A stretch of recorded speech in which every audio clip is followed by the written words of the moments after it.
Medyo kumonti na lang, marami na nabawas. Yung iba nabenta na. Ito medyo buntis na siya. Mga ilang months na lang makanganak na siya.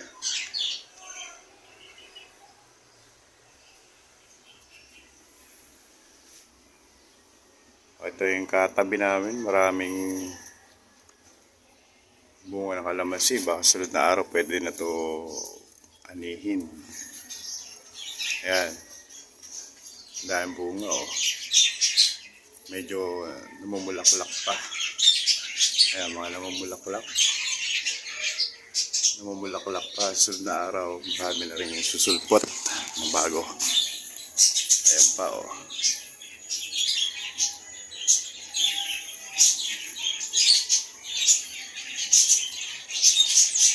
Imbis na bumili pipitas na lang dito. Ayan, namumulaklak na siya.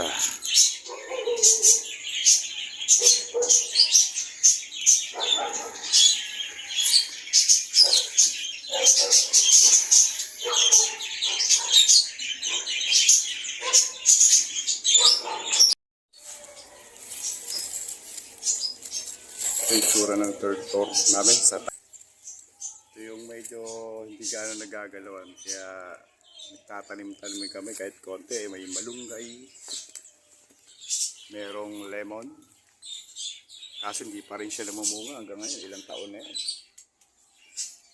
Ayan, napapakinabangan namin itong malunggay.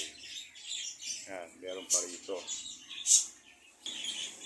Pasok tayo sa maliit kong studio. Hindi na asikaso dahil sa trabaho. Yan ang mini studio na hindi nagiging stakan ko na lang ng mga painting ko. Pero darating uubos din yan, mababawasan dahil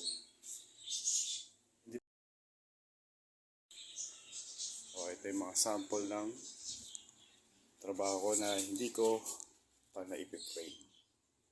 Yan. Hindi ko pa siya na-ipi-frame. At ito. Oras lang, kulang para ma-dispose sa mga painting ko. Sana makakuha ng maayos na buyer na hindi nambabarat. Meron din ako dito sa Antipolo. Kaso nakatira ngayon ay anak kong babae. Ayan siya. Wala sa kaayusan. Pero babago rin yan kapag napagtuulan ng oras. Ayan siya. Tapos na tayo. Ay, ako.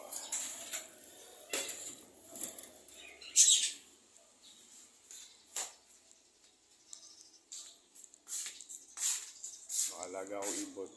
Konti na lang kasi uwi kami ng province by April. Kaya hindi ko siya pinapadami kasi pag pinadami ko yan mahirap at wala yung mag-aasikaso. Kung kukunti lang, gaano lang pakainin ang maiiwan dito o magbabayad na lang ng magbabantay. Yan. So, napakasimple lang pwesto sa third floor. Ayan, ito yung mga cages. Dati puno yan.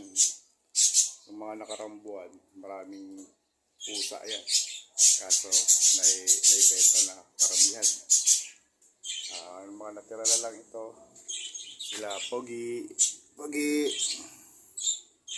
At ayun, may didispose din yun. Kaya konti lang matitira, yung mga breeder na lang. Pogi. Ito, matagal na namin alaga ito since no pandemic pa. Kaya yan. Pero baka pag umuwi kami ng Masbate or province, tingnan namin yung oportunidad. Baka sakaling may Malay, maganda decision na magawa. Pwedeng pagkakitaan o alternative. Parang gusto na namin lumipat ng probinsya. Ito yung taas. Ayan. Oh, dami pa rin bunga ng kalamansi. Ayan. Sa probinsya, hindi pa namin sigurado kung anong kakalabasan pag kami pumunta by April. Gusto ko na rin magkaroon ng mini farm. Kahit simpleng lupa lang na pwedeng pagkalibangan.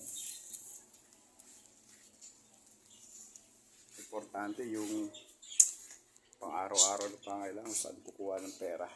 Pinansyal. Hanggang dito lang po. Susunod na lang po ulit.